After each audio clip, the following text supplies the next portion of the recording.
Well, good morning and welcome. What a nice crowd. You certainly got quiet quickly. Kind of surprised me. Can you hear me all right? Clear to the back? Yeah, thank you. Well, for a business school, you know, it doesn't get much better than this. Having the world's greatest investor come to your campus is quite an honor.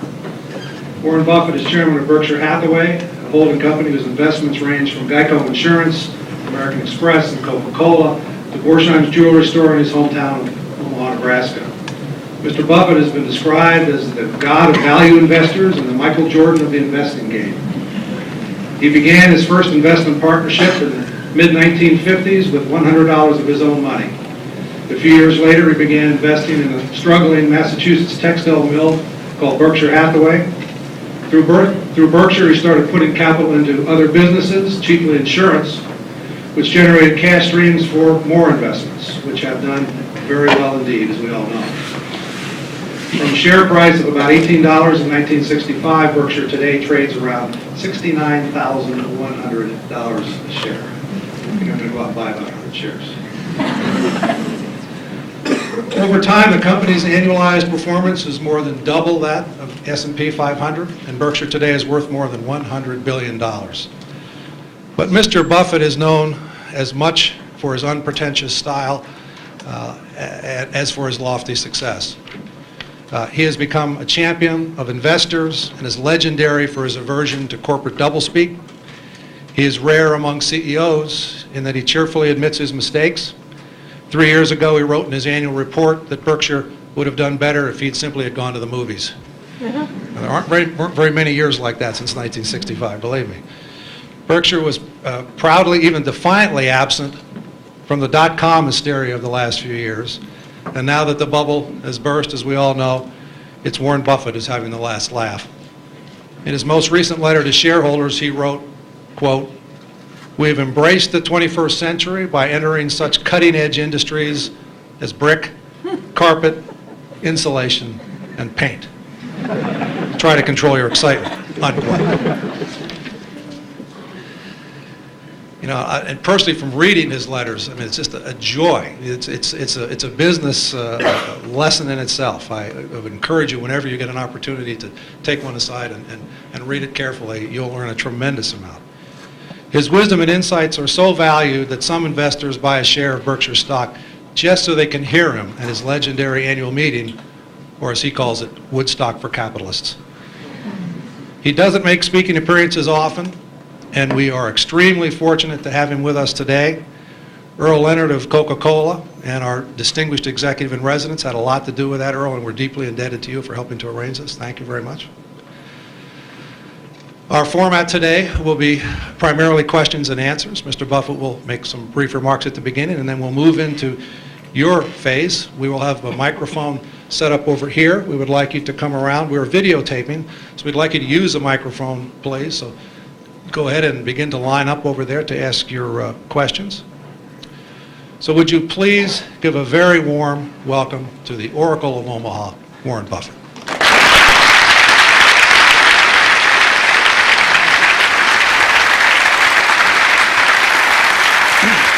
Your mic, so you can go anywhere you want. Okay, yeah, right. Thank you. Testing. 1 million, 2 million, 3, okay.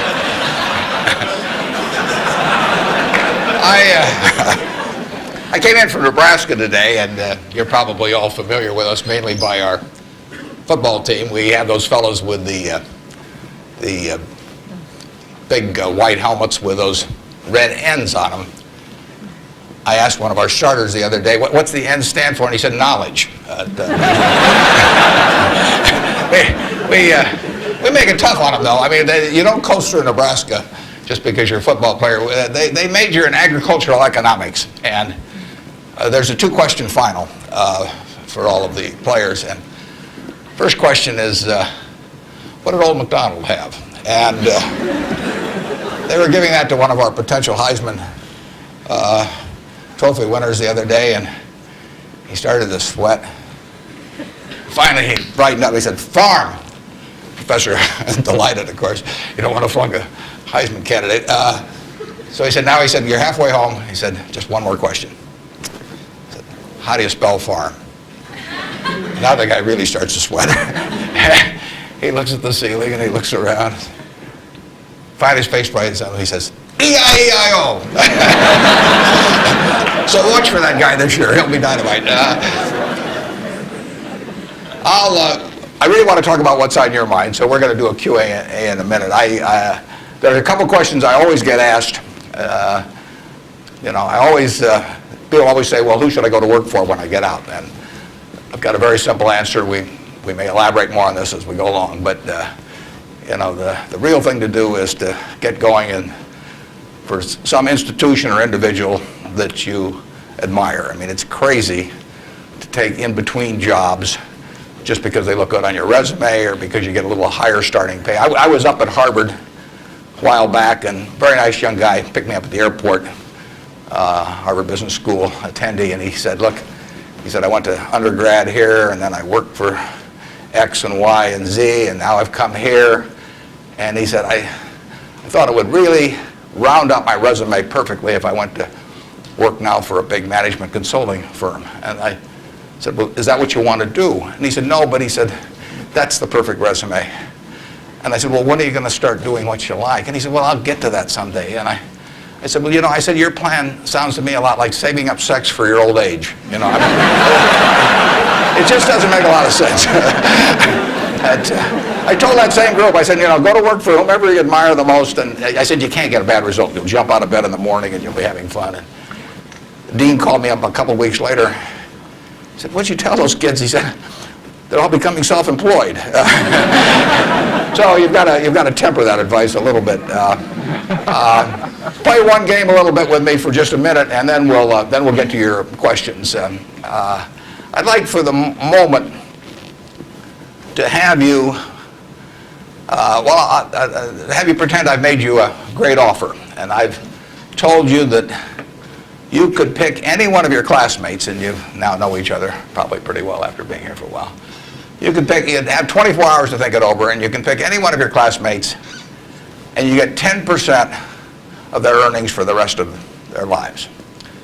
And I ask you, what goes through your mind in determining which one of those you would pick?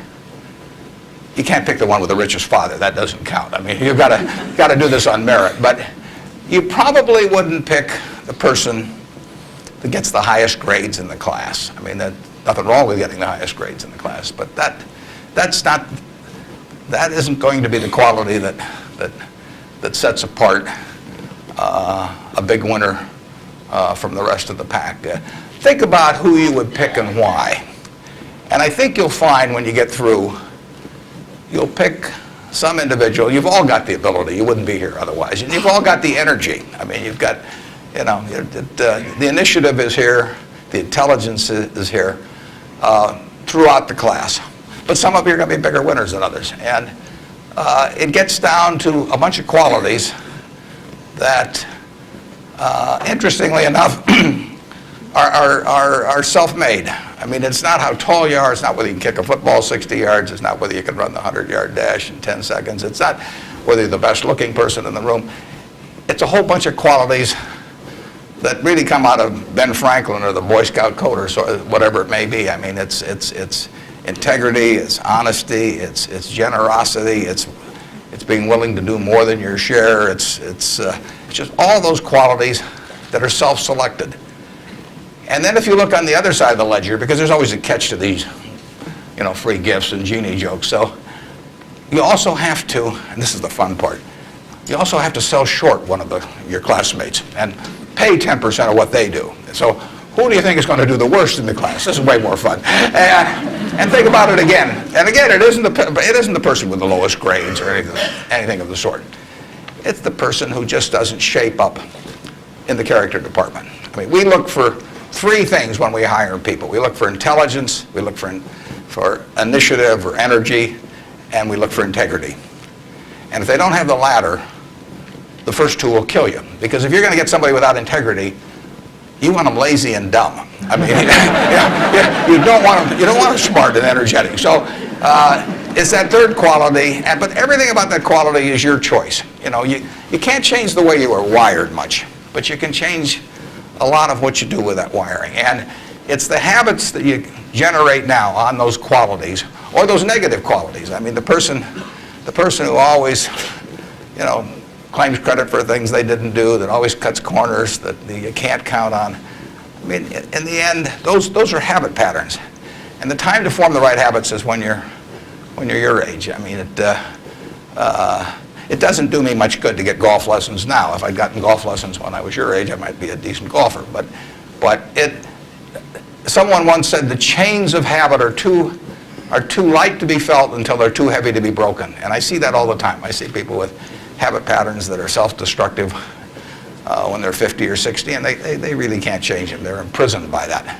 But you're not imprisoned by anything. So when you write down the qualities of that person that you'd like to buy 10% of, look at that list and ask yourself, is there anything on that list I couldn't do? And the answer is there won't be. And when you look at the person you sell short and you look at those qualities that you don't like, if you see any of those in yourself, egotism, whatever it may be, selfishness, you can get rid of that. I mean, that is not ordained. And if you follow that, and Ben Franklin did this, and my old boss Ben Graham did this at early ages in their young teens. Ben Graham looked around and he said, who do I admire? And he wanted to be admired himself, and he said, why do I admire these other people? And he said, if I admire them for these reasons, maybe other people will admire me if I behave in a similar manner. And he decided what kind of a person he wanted to be. And if you follow that, at the end, you'll be the person you want to buy 10% of. I mean, that's the goal in the end. And it's something that's achievable by everybody in this room. So that's the end of the sermon. Now let's talk about what's on your mind. And you can ask anything. The only thing I won't tell you is what we're buying or selling or about. I don't even tell myself that. I mean, I write it down, and then it's like the Coca-Cola formula. There's only 2 people can get into the trust department and find out what they are, and I don't know who the 2 are. So we don't talk about what we're buying or selling, but anything else is fair game. Personal, business, anything you'd like to talk about. And actually, the tougher the questions are, the more interesting it is for me. So don't spare my feelings. I mean, just throw at my head. And with that, let's. I guess we've got a microphone. Is this the only microphone, or is there one on this? This is the only microphone Okay. right here. To ask a question, you'll need to come down to this microphone. Just stand in line, and I'll be Regis Philbin, and you can. Yes. I have an old-fashioned belief that I should expect to make money in things that I understand. And when I say understand, I don't mean understand, what the product does or anything like that. I mean understand what the economics of the business are likely to look like 10 years from now or 20 years from now. I know, in general, what the economics of, say, Wrigley chewing gum will look like 10 years from now. The internet isn't going to change the way people chew gum. It isn't going to change which gum they chew. If you own the chewing gum market in a big way, and you've got Double Mint and Spearmint and Juicy Fruit, those brands will be there 10 years from now. So I can't pinpoint exactly what the numbers are going to look like on Wrigley, but I'm not going to be way off if I try to look forward on something like that. Evaluating that company is within what I call my circle of competence. I understand what they do, I understand the economics of it, I understand the competitive aspects of the business. There can be all kinds of companies that have wonderful futures, but I don't know which ones they are. I've given talks in the past where I carry with me a 70-page, tightly printed list, and it shows 2,000 auto companies. Now, if at the start of the 20th century, you had seen what the auto was going to do to this country, the impact it would have on the lives of then your children and grandchildren and so on. It transformed the American landscape. But if those 2,000 companies, 3 basically survive, and they haven't done that well at many times. So how do you pick 3 winners out of 2,000? I mean, it's not so easy to do. It's easy when you look back, but it's not so easy looking forward. So you could have been dead right on the fact that the auto industry, in fact, you probably couldn't have predicted how big an impact it would have. But you wouldn't have, if you'd bought companies across the board, you wouldn't have made any money, because the economic characteristics of that business were not easy to define. I've always said the easier thing to do is figure out who loses. And what you really should have done in 1905 or so, when you saw what was going to happen with the auto, is you should have gone short horses. There were 20 million horses in 1900, and there's about 4 million horses now. So it's easy to figure out the losers. You know, the loser is the horse. But the winner was the auto overall, but 2,000 companies just about failed. A few merged out and so on. There were 3 companies, auto companies, in the Dow Industrials in the 1920s and 30s. Studebaker, Nash Kelvinator, and Hudson Motor. Now those names are all familiar to me, and maybe some of them are familiar to you, but they're not making any cars. You know, they didn't make money, and yet at one time they were in the Dow 30. They were the aristocrats of American business, and they got creamed. So figuring out the economic characteristics of the winners in a wonderful business is not easy. In North Carolina, you know, Orville and Wilbur took off, or I guess Orville took off and Wilbur watched. I'd have been Wilbur. But if you could have seen the future of the airline business from that point forward and how that would transform things, you know, it would have blown you away. And it's excited people, incidentally, ever since. But if there had been a capitalist at Kitty Hawk, he should have shot Orville down. I mean, because it's done nothing but cost investors money. There were over 400 airplane companies in the 1920s and 30s alone. There was in Omaha. There was in Nebraska. We were the Silicon Valley, apparently, of aircraft. And they all disappeared. It's been a terrible business. At the end of 1991, if you'd added up the aggregate earnings from all airline companies with billions poured in, since Wilbur and Orville were down there, they came to less than zero. The number of passengers went up every year. You know, the importance of the industry was dramatically increased decade by decade, and nobody made any money. So figuring out the economic consequences, TV, I think there's, 20, 25 million sets a year sold in the United States.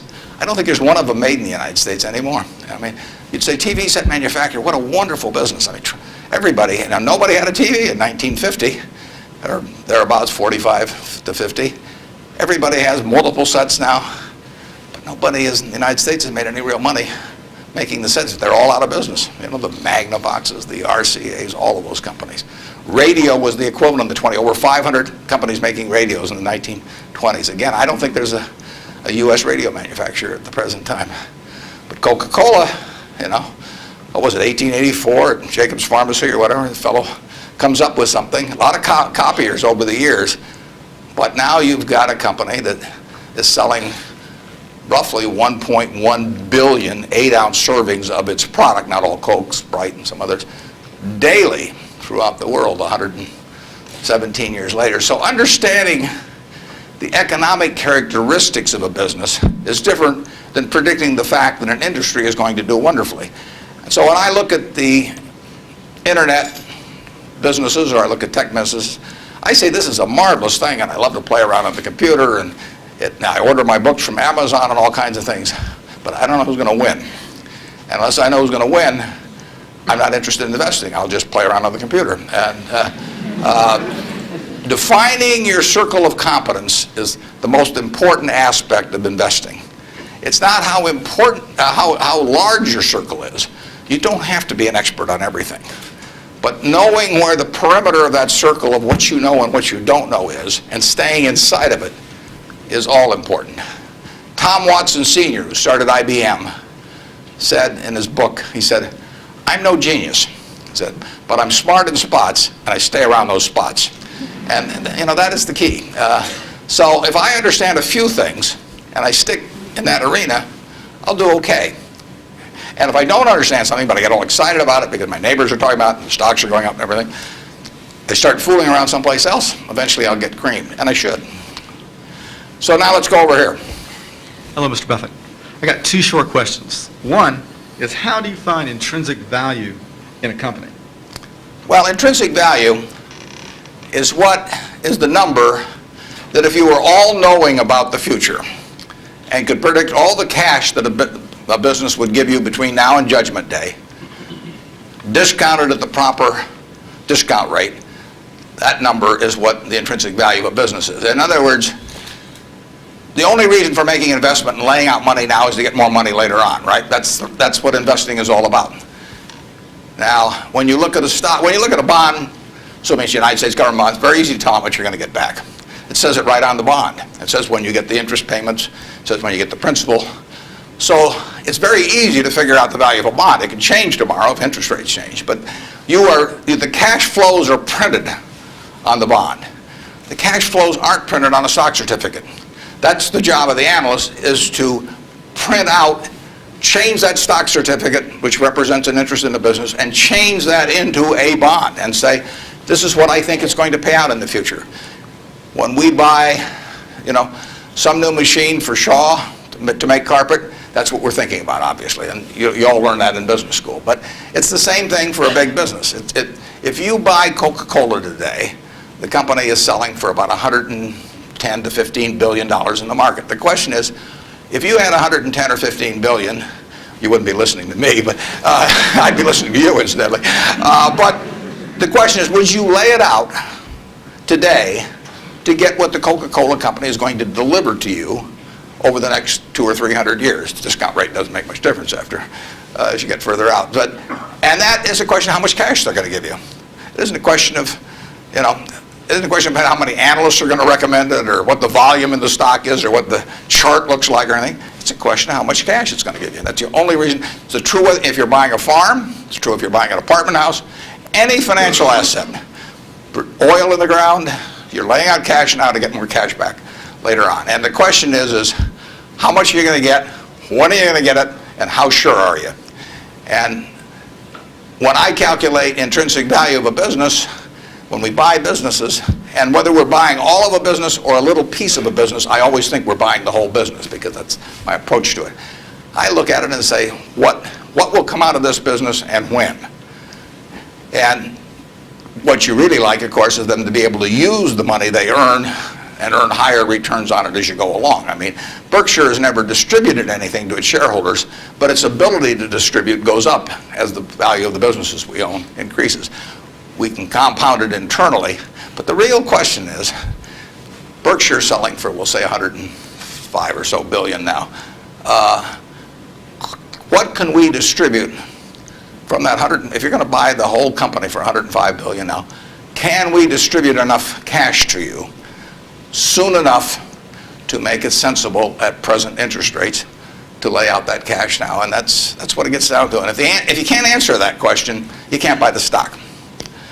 You can gamble in the stock if you want to, or your neighbors can buy it. But if you don't answer that question, and I can't answer that for internet companies, for example. There are a lot of companies, there are all kinds of companies I can't answer it for, but I just stay away from those. Number two. So you got formulas involved in finding intrinsic values on certain companies. I mean, you've got a mathematical system set up. Discounted present value of future cash, yeah. Okay. Second short question is, why haven't you written down your set of formulas or your strategies in written form so you can share it with everyone else? Well, I think I actually have written about that. If you read the annual reports over the recent years, in fact, the most recent annual report, I use what I've just been talking about. I use the illustration of Aesop. Because here Aesop was in 600 BC. Smart man, wasn't smart enough to know it was 600 BC, though. I mean, would take a little foresight. But Aesop, in between tortoises and hares and all these other things, he found time to write about, birds. And he said, a bird in the hand is worth two in the bush. Now, that isn't quite complete, because the question is, how sure are you that there are two in the bush, and how long do you have to wait to get them out? Now, he probably knew that, but he just didn't have time because he had all these other proverbs to write and had to get on with it. But he was halfway there in 600 BC. That's all there is to investing, is how many birds are in the bush, when are you going to get them out, and how sure are you? Now, if interest rates are 15%, roughly, you've got to get two birds out of the bush in 5 years to equal the bird in the hand. But if interest rates are 3%, and you can get two birds out in 20 years, it still makes sense to give up the bird in the hand, because it all gets back to discounting against an interest rate. Problem is, often you don't know, not only how many birds are in the bush, but in the case of the internet companies, there weren't any birds in the bush. But they still take the bird that you give them if in the hand. But I actually have written about this sort of thing, and stealing heavily from Aesop, who wrote it some 2,600 years ago, but I've been behind on my reading. Yeah. Good morning. I know you're famed for your success, but I was curious if there were any particular moments in your life that, or mistakes or failures that you've made that were particularly memorable, what you may have learned from them, and if you had any particular advice for the students here in dealing with discouraging circumstances. Yeah, I've made a lot of mistakes. Biggest mistake, well, not the biggest, necessarily the biggest, but buying Berkshire Hathaway itself was a mistake, because Berkshire was a lousy textile business, and I bought it very cheap. I'd been taught by Ben Graham to buy things on a quantitative basis. Look around for things that are cheap. And that I was taught that, we'll say in 1949 or 50. It made a big impression on me. So I went around looking for what I call used cigar butts of stocks. And the cigar butt approach to buying stocks is that you walk down the street and you're looking around for cigar butts, and you find this on the street, this terrible looking, soggy, ugly looking cigar, one puff left in it. But you pick it up and you get your one puff. Disgusting, you throw it away, but it's free.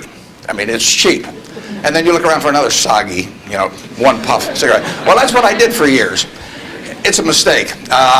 Although you can make money doing it, but you can't make it with big money. It's so much easier just to buy wonderful businesses. So now I would rather buy a wonderful business at a fair price than a fair business at a wonderful price. But in those days, I was buying cheap stocks. And Berkshire was selling below its working capital per share. You got the plants for nothing, you got the machinery for nothing, you got the inventory and receivables at a discount. It was cheap.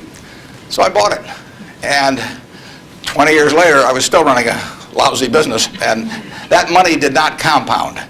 You really want to be in a wonderful business, because the time is the friend of the wonderful business. You keep compounding, it keeps doing more business, and you keep making more money. Time is the enemy of the lousy business. I could have sold Berkshire, perhaps liquidated it, and made a quick little profit, one puff. But staying with those kind of businesses is a big mistake. So you might say I learned something out of that mistake, and I would have been way better off taking what I did with Berkshire is I kept buying better businesses. I started the insurance business, See's Candy, the Buffalo, all kinds of things.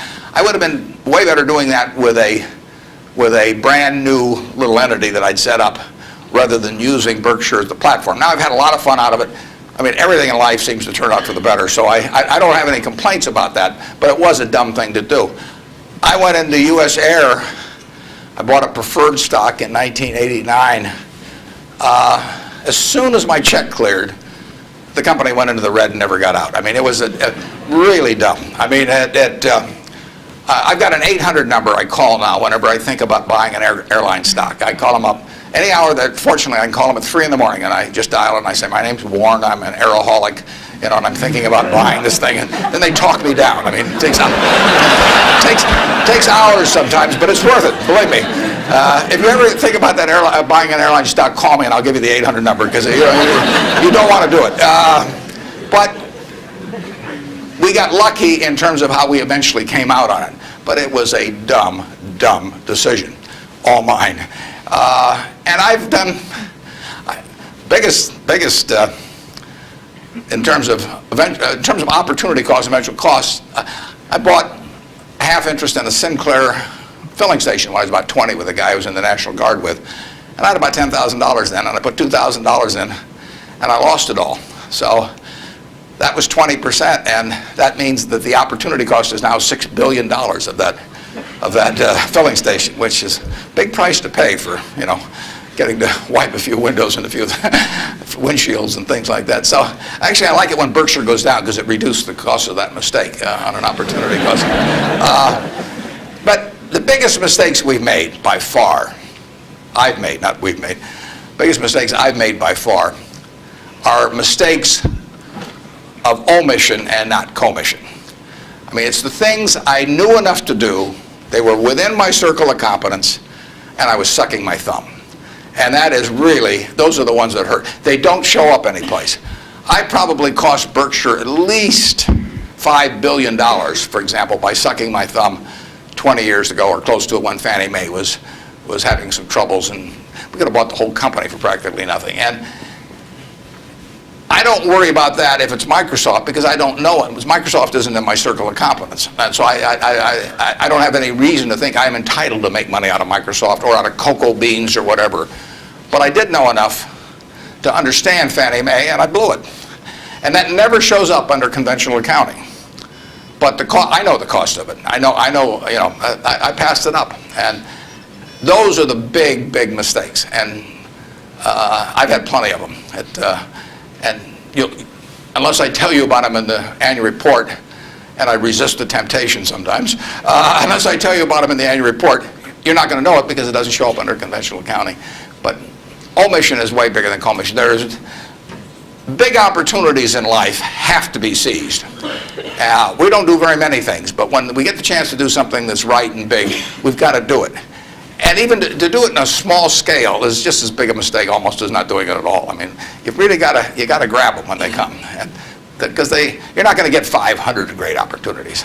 You would be better off if when you got out of school here, you got a punch card with 20 punches on it, and every financial decision you made, you used up a punch. You'd get very rich because you'd think through very hard each one. I mean, you went to a cocktail party and somebody talked about a company you didn't even understand what they did or couldn't pronounce the name, but they'd made some money last week and another one like it. You wouldn't buy it if you only had 20 punches on that card. There's a temptation to dabble, particularly during bull markets. In stocks, it's so easy. It's easier now than ever because you can do it online. Just you click it in and maybe it goes up a point and you get excited about that and you buy another one the next day and so on. You can't make any money over time doing that. But if you had a punch card with only 20 punches, you weren't going to get another one in the rest of your life, you would think a long time before every investment decision. And you would make good ones and you'd make big ones. And you probably wouldn't even use all 20 punches in your lifetime, but you wouldn't need to. Yep. Mr. Buffett, good morning. In your comments about making mistakes and errors like that, can you talk a little bit about your sell discipline when you're in a position and you feel like it's no longer good? What criteria to use when you just finally abandon it? Yeah, when I started out, the sell situation has changed over the years because when I started out, I had way more ideas than money. I mean, I would go through Moody's manual. I went through it page by page, and then I went through it again page by page. And I found stocks in there that I could understand that were selling at like 2 times earnings, even 1 times earnings. Well, when you only have $10,000, that can get a little frustrating. And if you don't like to borrow money, which I never like to borrow money, so I was always coming up with more ideas than I had money. So I had to sell whatever I liked least to buy something new that just was compelling to me.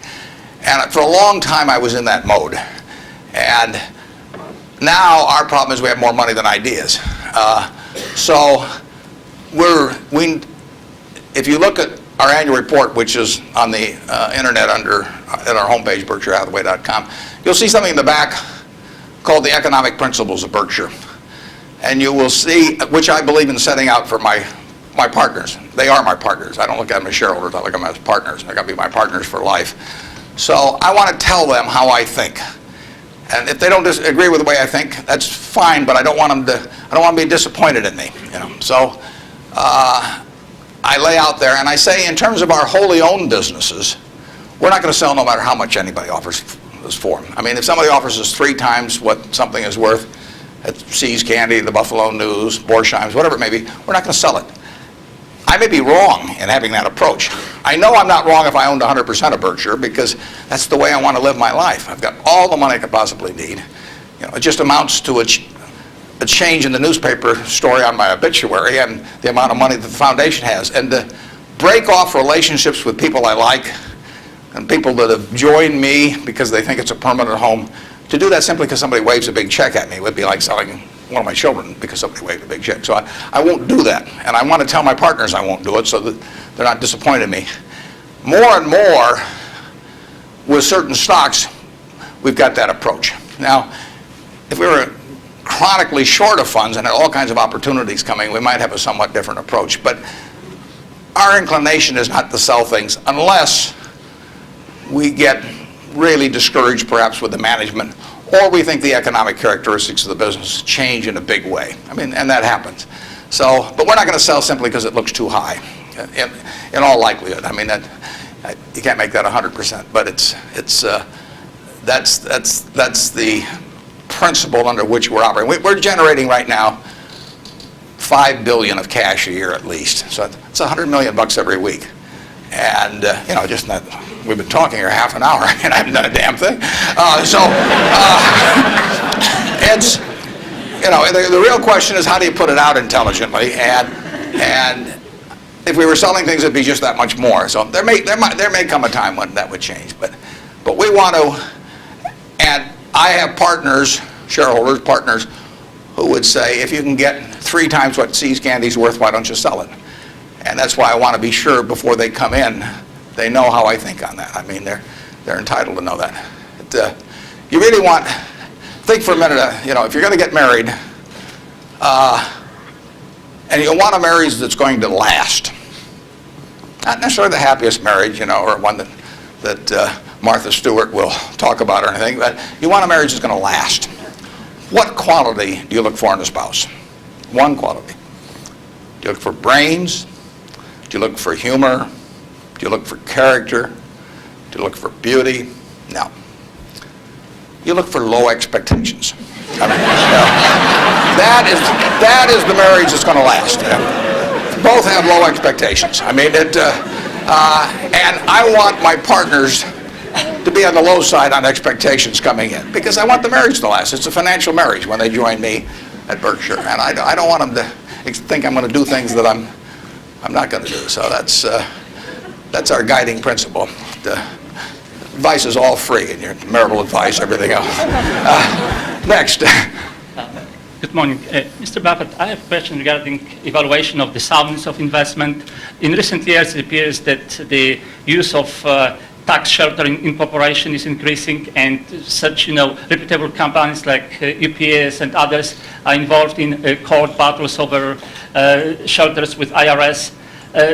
And as we know, most of these transactions are fairly artificial, but yet there is a profit there. From the investor perspective, do you think it's beneficial for investor that the company that they invest are involved in those shelters? And if so, do you think it would be helpful if those transactions are disclosed in statements, meaning the notes to statements? I'm not sure I got that 100%. George, could you? I will repeat. Earl, did you? Shortly. If you think that involvement of corporations that you invest, or anybody for that matter invest in tax shelter, which is by some definition... tax shelters? Right. I've never used one. I'm not saying so. I'm asking if you know that a corporation is involved in such activity that is beneficial in short term, would you think that that's helpful for investors? Well, there are perfectly legal ways to shelter taxes. I mean, we did and still do, but we were one of the earliest ones to go in for low-income tax housing credits. In fact, I met with first President Bush about that one, and that benefits us to a mild degree. It's not a big element of Berkshire. I mean, it's peanuts in terms of Berkshire's overall value, but it is a congressionally ordained tax benefit. I wouldn't call it exactly a shelter. It's a tax benefit that Congress has decided they're willing to offer businesses, and because they think it's the best way to generate low-income housing. So we participate in something, but it's not a big factor in what we do. And but there's nothing wrong with that. And then if you get into tax evasion, I mean, that's a whole different game. At that point, they ought to go to jail. But certain businesses, some insurance companies are reincorporated in Bermuda, and you can save a lot of taxes. You have to meet certain other tests which we wouldn't want to meet. But if we were willing to meet those other tests, there's nothing illegal or immoral about us moving to Bermuda. We're not going to do it. And but if the restrictions weren't there, I mean, the tax code is the rule book, and you follow the rule book. I think some of the things people do in terms of bending that rule book get very close to fraud and sometimes cross the line into fraud, and when they do, I think they ought to be prosecuted. But that's another game. And incidentally, there has been more pushing on that, I would say, in the last 5 years, and certainly was my experience earlier. And there are more,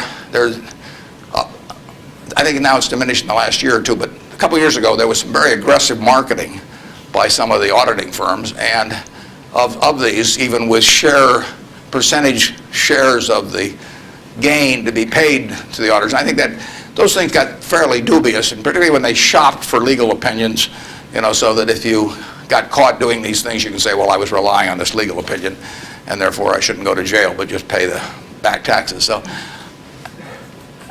I don't know of anything we're associated with that has done that, but obviously if they push too far, we don't want to be there. Thank you. Yep. I was curious, with the large number of people you now have with tremendous amounts of wealth, what do you think of the current state of philanthropy? Well, I'll be out this week. Actually, I'm going to a Coca-Cola meeting, and I'm flying out to Seattle and talking to the United Way group out there. Seattle United Way raises more per capita, I believe, than any United Way in the country. And Bill Gates will be there. We're talking jointly. His mother was very active in United Way. But Bill is going to give away over $1 billion a year.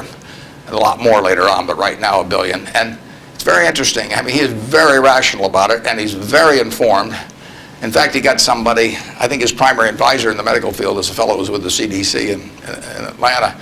And Bill reads 15 books a month on this. I mean, he can just absorb it. I wouldn't be able to get it that fast. But he just says with $1 billion, he wants to save as many lives per year as he can. So that's his objective. It's just as much a metric of his foundation as some other metric, return on capital, might be for a business. And he says, I'm going to spend $1 billion a year. How many lives can be saved for that? So he's gotten very heavily into vaccines and AIDS in Africa, a number of things. It's very rational. I personally think all of my 99-point-something% of my net worth will go to a foundation after the latter of my wife and I die. I mean, it's all going to go to a foundation. As far as I'm concerned, I got it from society. It's going to go to society. I've written a letter to my trustees, and I've got very few trustees. If you got a whole bunch of trustees, in my view, they just homogenize themselves down to sort of a lowest common denominator, because you get 30 people in a room, and prestigious people, but they'll all have their particular alma mater, and they'll all have their particular hospital, and it'll become a big trade-off game. It'll be a little like Congress. So I have very few people, and I don't give them anything specific, because I tell them their judgment above ground will be better than my instructions from 6 feet underground. So I don't like to think that, but it's true. So I tell them, look, the society are the ones that don't have a natural funding constituency or are just damned intractable and very difficult to solve. So I tell them I am not going to haunt them at all if they spend big money on some terribly important problem and they fail, because they're taking on tough problems. When I buy businesses, I'm buying easy businesses. But the reason that big problems of society are big problems is that they're damn tough to solve. So they're swinging at bad pitches. I'm swinging at easy pitches in business, but they have to swing at bad pitches. But I tell them I want them to try and do it. And if they fail, it doesn't bother me at all. I tell them if they give $1 million here and $1 million there and $1 million there, they're not going to sleep, because I'm going to be haunting them. I'm going to come back every night. I do not want the eyedropper approach used to philanthropy.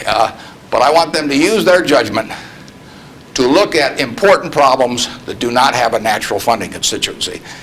If the government's going to fund it, fine. I mean, they should be funding important problems, but we won't need to do it. The role of private philanthropy, in my opinion, is to fund things that don't have the natural constituency, and that's what Bill's doing. There aren't a bunch of people around that you can make an emotional appeal to make vaccines available to millions and millions of kids around the world. It doesn't tug at anybody's heartstrings. You can't name buildings after them. I mean, it just isn't the sort of thing that you can raise money for on an emotional basis. And there's nothing wrong with raising money on an emotional basis. But that is a problem that won't get solved by a funding constituency that's responding to that. But Bill is responding to what in his mind is the important thing, which is saving lives, and he doesn't care whether he gets his name on a building or whether anything happens or whether anybody knows about it. I mean, he gets publicity just because of the scale he's on, but he doesn't care about that. I can promise you that. So that's my philosophy, is that I got this money not because I'm a superior human being, not because I've done more for society than other people. I was wired the right way to be dropped into the United States at this particular time. I mean, it's a huge capitalistic society, and I'm wired, no credit to me, but I'm just born that way, so that I'm better at asset allocation than other people to some degree. Just like other people are better at all kinds of other things. And I was with 2 teachers out at Sun Valley that are doing more for society than I am, and this market system does nothing for them. Market system does all kinds of things for me.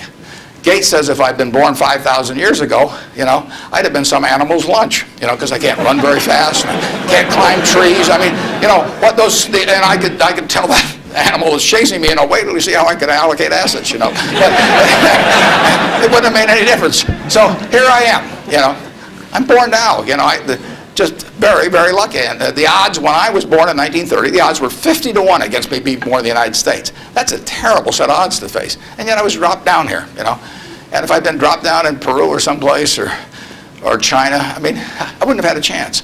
So society is what does it for you. And it should go back, in my view, it should go back to society. If you've been lucky enough to be dropped into a society where your particular wiring pays off big, that's just luck. And there's nothing wrong with being lucky. I don't feel guilty about it or anything else, but I also don't feel that, I feel I have a lot of fun doing what I do, but I feel the money should go back into society, and it should go back as intelligently as it can.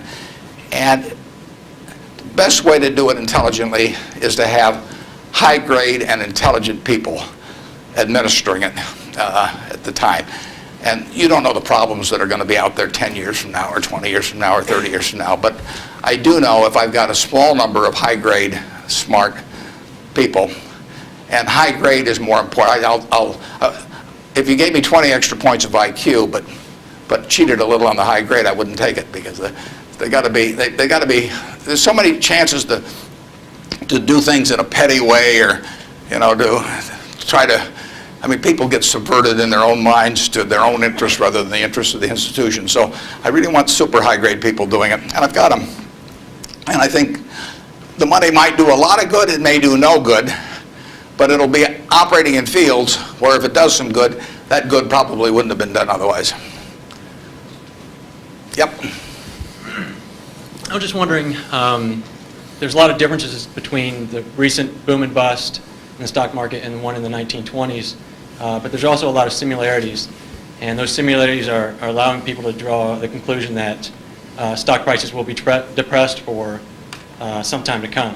Where do you disagree and agree with that conclusion? Well, the whole century is quite interesting. If you take the 20th century, it was an unbelievable century for the United States.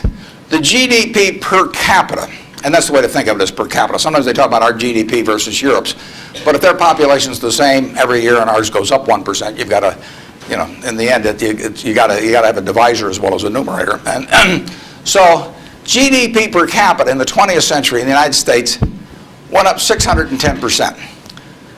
Actually, qualitatively, it went up far more than that, because you can't really measure certain things in medicine or whatever it may be, and improvements. But just on a quantitative basis, it went up every single decade, including the decade of the 30s. So here you had 100 years when basically the U.S. citizenry was improving their lot decade by decade by decade. The 30s, it was up 13%. Best decade was World War II. The 40s was up 36%. The worst decade was the First World War. So you get, sometimes you can get in trouble on analogies. But in any event, it was a huge period. Interestingly enough, there were 6 big periods in there for the stock market in both directions. There were 3 big bull markets. From 1900 to 1921, the Dow went from 66 to 71, less than a 10% move in 20 years. less than 0.5% a year. You got dividends too, but 0.5%. So it didn't move. From 21 to 29, as you point out, it went from 71 to a high of 381 in September of 1929. Went up 500%. Well, obviously, the well-being of the country didn't go up 500% during that period, and the well-being of the country went up a whole lot more than 10% during that first 21 years. So you got this very uneven development. Then from September of 1929 until the end of 1948, the Dow went from 381 to about 180. It was cut in half. And that was 18 long years. And yet the per capita GDP was moving right up during this whole period. So the economy was doing fine. From 48 to 65, the Dow went again from about 180 up to close to 1,000. Again, 5 for 1, which was far outstripping it. From 65 to 81, the Dow went down, literally. Well, again, per capita GDP. And then we've had this last period where it's gone up terrifically. If you take the whole 100 years, it went up 180 for 1. Every $1,000 became 180,000. But 43 and 3/4 years were those 3 big, huge bull markets, and 56 and a quarter years were periods of stagnation. All in an economy that was doing fine, year after year after year. 56 and a quarter years, net, the Dow was down a couple hundred points during that period, and the other 43 and 3/4 years made up the rest of this move from 66 to 11,000 some on the Dow. So you say to yourself, how could it be that you could have a country that was doing better and better and better and better?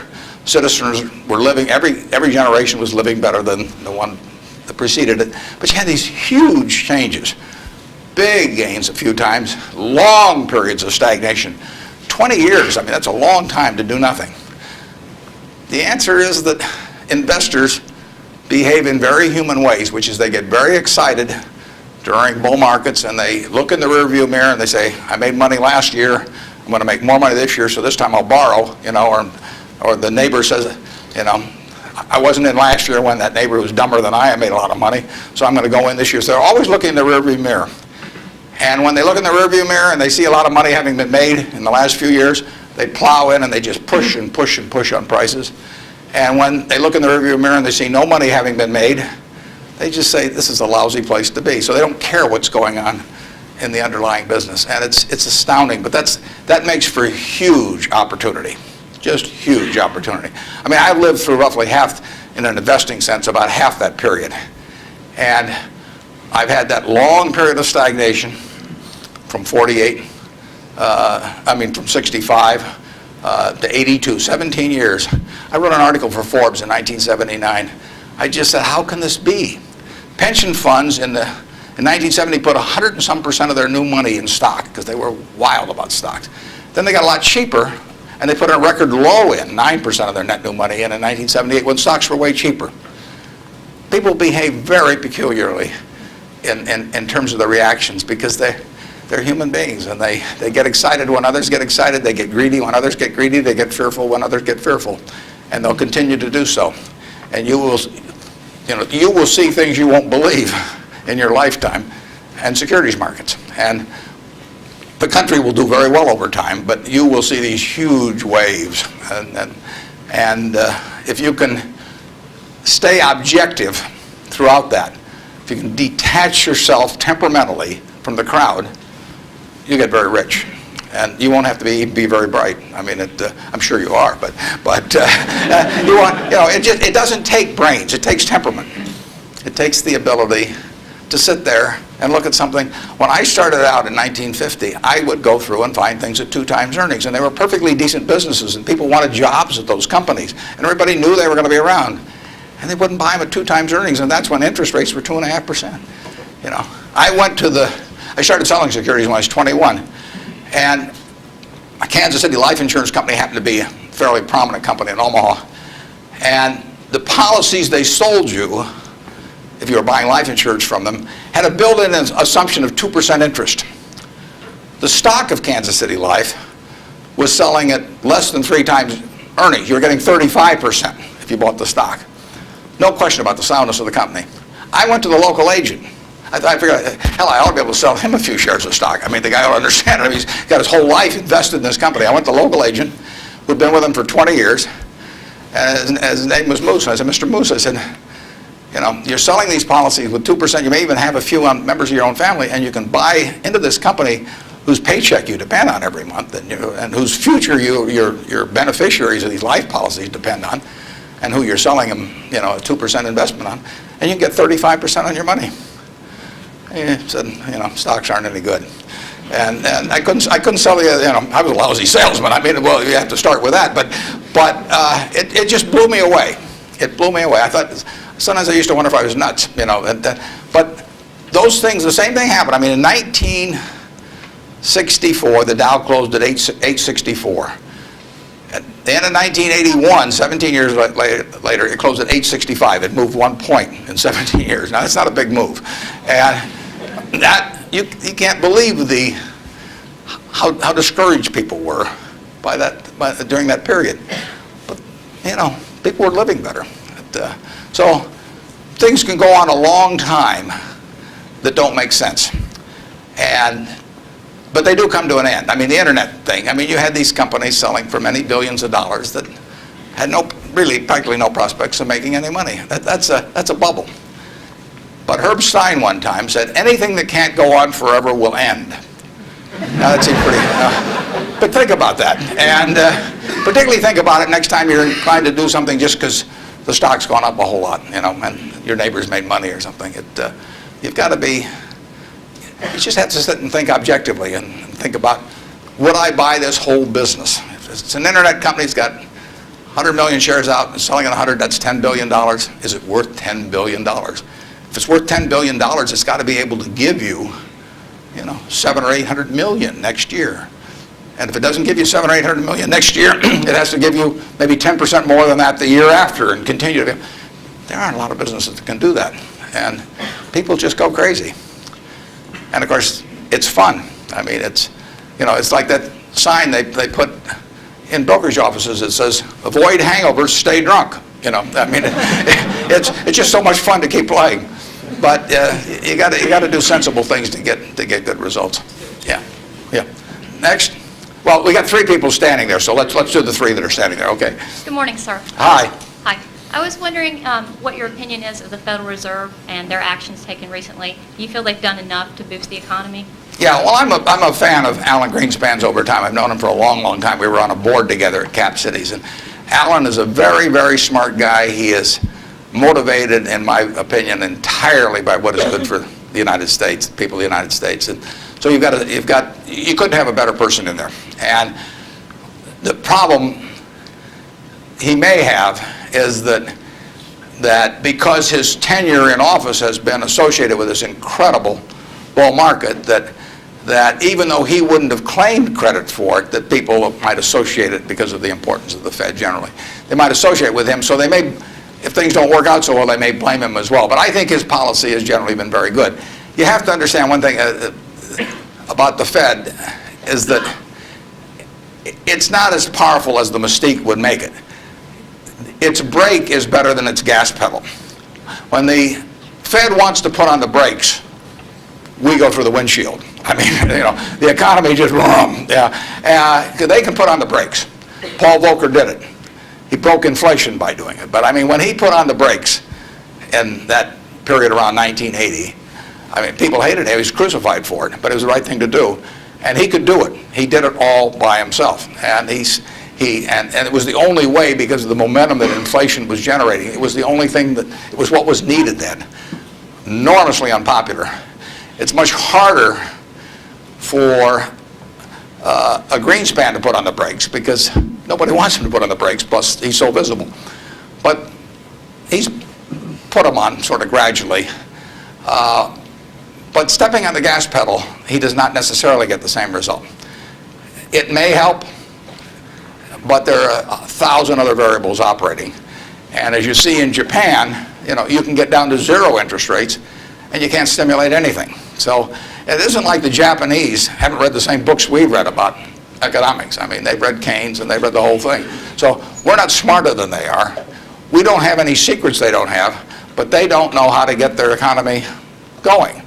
And, you know, their GDP there has gone no place, you know, in the last 5 years, and there's still problems around. So easy money doesn't solve everything, but Greenspan could very well get blamed for the fact that he hasn't solved everything, and it's just not in his power to solve it.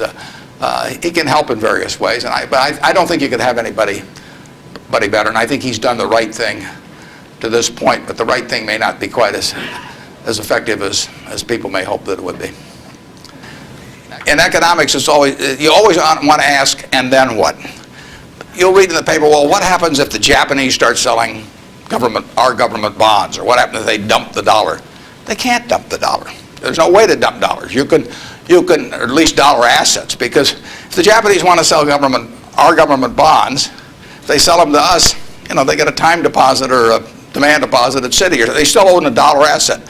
If they sell them to the French, they may get some assets from the French, but now the French have it. I mean, the only way you can reduce foreign investment in the United States is to change it around so they're consuming more than from us, more than we're consuming from them. I mean, when we buy a television set from Japan, if we buy more television sets from them than they buy equivalent consumables from us, the exchange, what balances things is we give them some investment type asset, whether it's cash or a U.S. government bond or our stocks or our movie studios or our real estate or different things. And the only way that reverses is when we start running a trade surplus, which we're miles away from. So logically, if you read classic economics, you would believe that our currency would have been weaker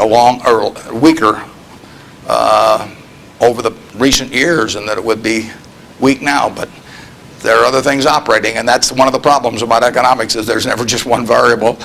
There's usually hundreds of variables, and they operate with different impact at different times. I mean, it's not like a physics formula. I mean, well, I guess it would be if you got into the Heisenberg principle or something like that. But the formula has a lot of the same variables year after year, but the relative importance of those variables and how they interact with each other is never exactly the same. And that's what we find out, the Japanese find out, everybody finds out. And foreign currency, or the value of our dollar and currency rates, are defying what you would expect based on history.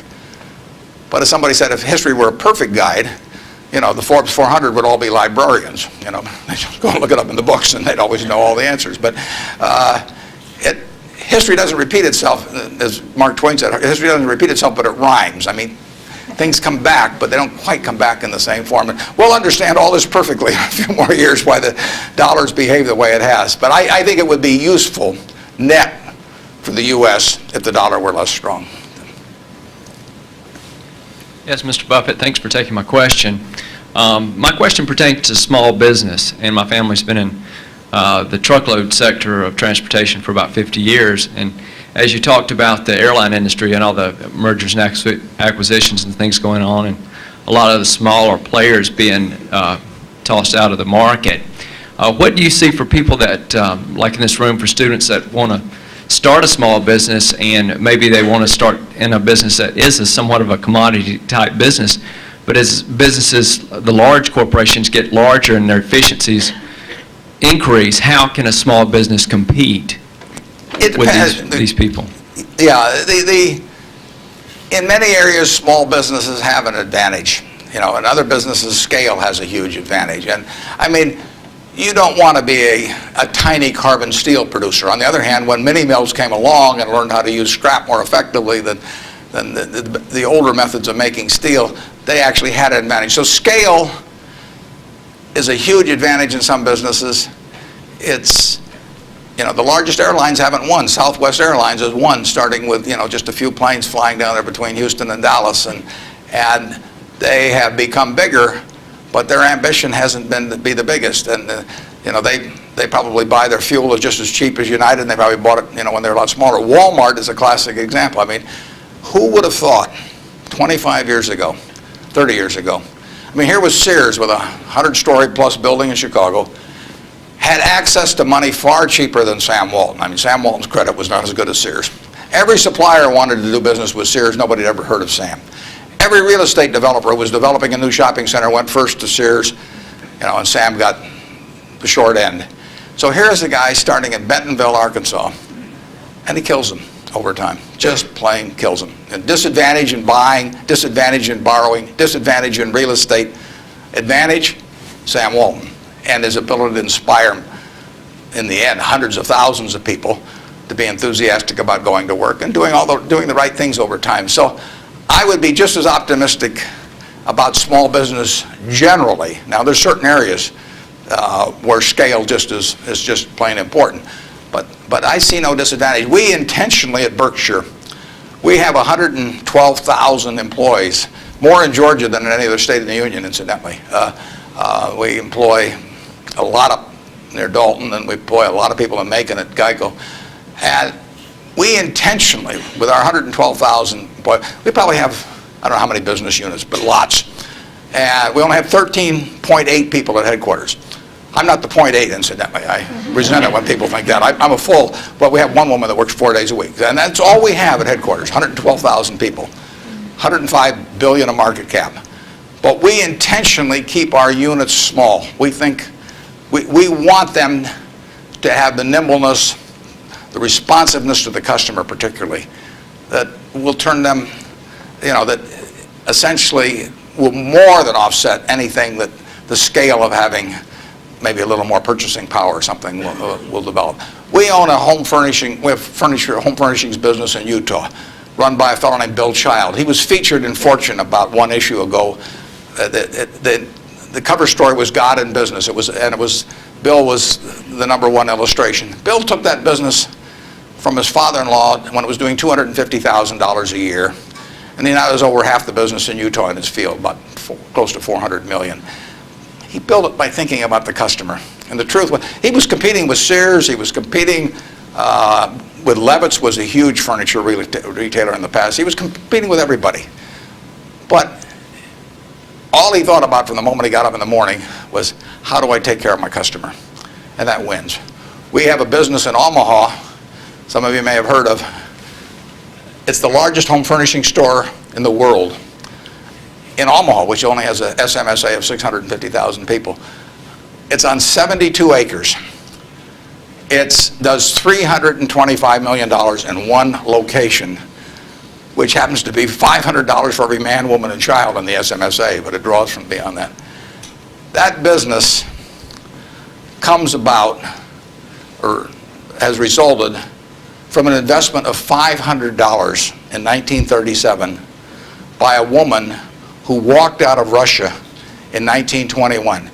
She walked out, got on a peanut boat, landed in Seattle with a tag around her neck. She couldn't speak one word of English.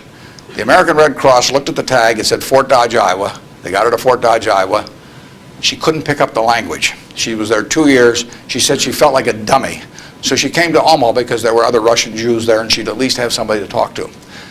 Her little girl started school, Frances. Frances would come home at night and teach her mother the words she learned in school that day. That's how this woman, Rose Blumpkin, learned the English language, but from her daughter from kindergarten on, teaching her the words. She brought 7 siblings over from Russia, one at a time, $50 every time she saved $50. She sold used clothing and other works. She got her 7 siblings over, her mother and father, and by 1937, 16 years after she got here, she saved $500. She got on a train, went to Chicago, to the American Furniture Mart, which was this huge, impressive thing. She was smart as hell, but she thought like a peasant in a way, and she saw this building and she decided to name her company the Nebraska Furniture Mart. She went in and bought $500 worth of, she bought about $2,000 worth of merchandise. All the way back to Omaha, she worried because she thought, I owe $1,500, and she only had a $500 equity.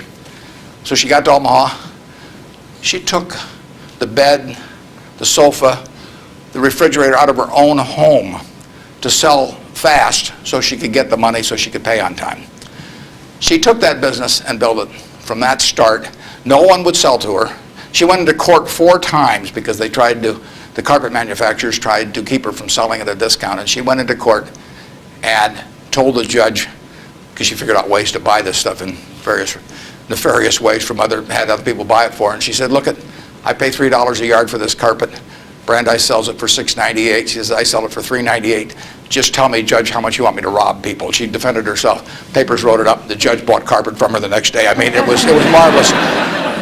Brandeis isn't selling anymore. They were the huge department store in Omaha. She put everybody out of business. And the punchline, she worked till she was 103. She sold me the business when she was 89. And she didn't have an audit. I went out to see her one afternoon. I took a check out with me because I knew she wanted to do something. And I said, Mrs. B, here's the money. I said, I don't need an audit. Just tell me whether you owe any money. She said, I've never owed any money since I owed those guys back in 1937. And she said, it's all free and clear. She'd never seen a balance sheet. She didn't know what accounting terms meant, but she understood the nature of the business. And I told her, I said, I'd rather have your word, than an audit from every one of the big 6 or big 8 or whatever there were, the number at the time of the top auditing firms. And she worked till she was 103. She died at 104. She had 3 siblings at her funeral. I mean, those are some genes. Her son works there now. He's 82 or 3, and the 3 sisters are all alive. But the punchline is, she couldn't read or write. This woman could not read or write. If you told her this room was 68 feet by 43, she would tell you how many square yards it was like that. She never went to school a day in her life. She would tell you how much that was at $5.98 a yard. She'd add the tax. She'd knock off something because she liked your looks. And that would be it. And that is that you can't beat that, and you can't replicate that at General Motors. You can't institutionalize that. The person who brings that kind of drive to a business and does it day after day and thinks about their customer, and that's all she did. She raised 4 kids in the process too, but you can't. It can't miss. And no, you don't have to worry if you're an entrepreneur. In most fields, there's some fields where you can't do it because there are scale aspects to it. But in most fields, you'll kill people. Bob Shaw did that with Shaw. Nobody ever heard of Shaw in carpet 30 years ago, and he's got 40% of the carpet business in the country. So it's a great field of opportunity out there, and I don't know about trucking specifically, but I wish you the best on it. And you won't be at a disadvantage in many fields if you're small, and you'll actually have an advantage. George, thank you.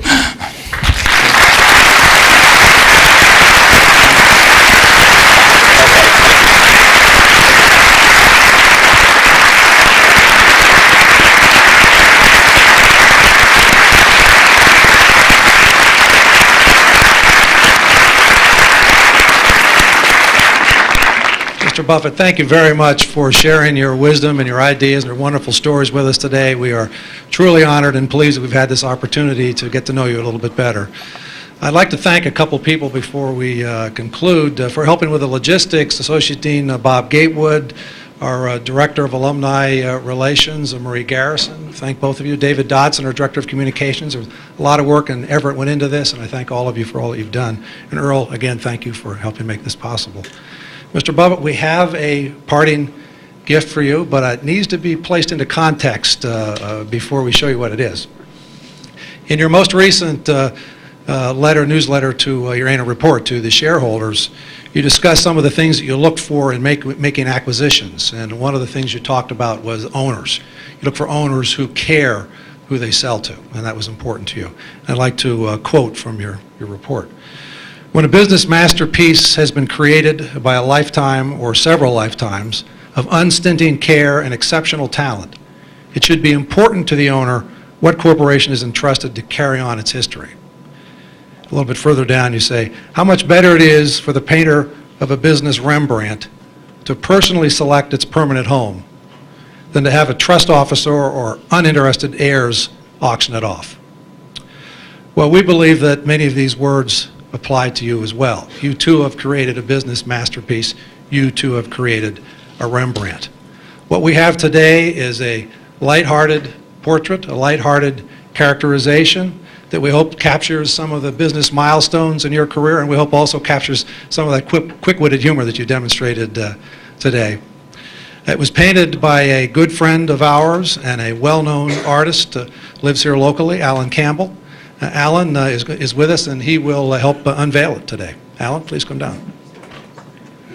Now, when he unveils this, please understand that you're not going to be able to see the detail of this from where you're sitting, but we would invite you to come down and walk past it as you leave today. Alan, if you're going to speak, come over to the microphone, please. Well, thank you, and Mr. Buffett, I hope you'll maintain your sense of humor, which appealed to me greatly when reading your corporate report, and this is going to be a test of that famous humor. But it's intended to be a portrait both of you and of your company and of your values. And when Marie Garrison, my girlfriend, the alumni director here, told me you were coming, and I read the comments about the Rembrandts and lying on your back and feeling like you could lie on your back and paint the ceiling every day at Berkshire, you basically opened the door with your own words. So, and just on an aside, my brother's one of your pilots for executive jet. So. The one thing that's not included is a reference to the jewelry company, so you've been spared the jewelry.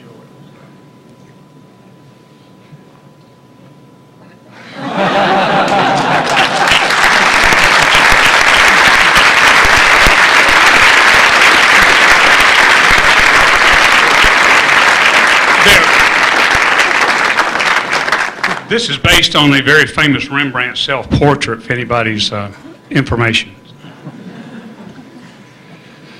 Mr. Buffett will sign autographs. If you've got books with you you'd like him to sign, we'll set up a table down front here as for the next 15 or 20 minutes. If you'd like to take a picture, if you've got a camera with you, please come on up. Don't hesitate. And thank you all for coming and participating today. It was a wonderful event. Thank you very much.